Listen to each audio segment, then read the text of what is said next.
Friends, ఇప్పుడే అందిన వార్త. తెలంగాణలో నకిలీ మద్యం తీవ్ర ఆందోళనలో ప్రజలు అంటూ వార్తలు అయితే వస్తున్నాయి. మరి దాని గురించే వీడియో చేయడం అనేది జరుగుతుంది. ఫ్రెండ్స్, దయచేసి లైక్ చేసి, షేర్ చేసి, సబ్స్క్రైబ్ అయితే చేసి మరిన్ని లేటెస్ట్ అప్డేట్స్ కోసం బెల్ ఐకాన్ అయితే క్లిక్ చేయండి. ఫ్రెండ్స్, బీఆర్ఎస్ నేత క్రిషాంక్ కాంగ్రెస్ ప్రభుత్వం ప్రవేశపెట్టబోతున్న కొత్త మద్యం బ్రాండ్లపై సంచలన ఆరోపణలు చేశారు. కల్తీ మద్యాన్ని రాష్ట్రంలో ప్రవేశపెట్టబోతున్నట్టు సీఎం రేవంత్ రెడ్డికి లేఖ రాశారు.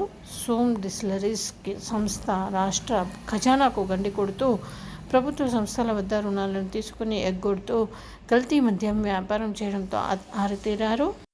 కేసీఆర్ ప్రభుత్వం ఉన్నప్పుడు ఎలాంటి కల్తీ మద్యం లేదంటూ ప్రజల ఆరోగ్యాన్ని కాపాడమన్నారు. దయచేసి కమిషన్ కోసం కాంగ్రెస్ ప్రభుత్వం నకిలీ బీరును తయారు చేసే కంపెనీలను అనుమతులు ఇచ్చి ఆరోగ్యానికి హానికరం కల్తీ మద్యాన్ని రాష్ట్రంలో అందుబాటులోకి తేవద్దని డిమాండ్ చేశారు.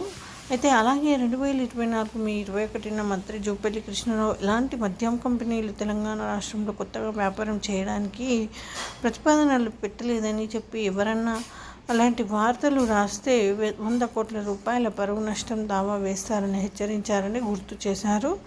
బీఆర్ఎస్ 27 మే 2024న మంత్రి జూపల్లి కృష్ణారావు అబద్ధాన్ని బహిర్గతం చేస్తూ సోమ్ డిస్టిలరీస్ అనే సంస్థకు ప్రభుత్వం అనుమతులు ఇవ్వడంపై మీడియా సమావేశం పెట్టిన అనంతరం జూపల్లి కృష్ణారావు నిజాన్ని ఒప్పుకొని సోమ్ డిస్టిలరీస్ కంపెనీ వాస్తవమే అన్నారు.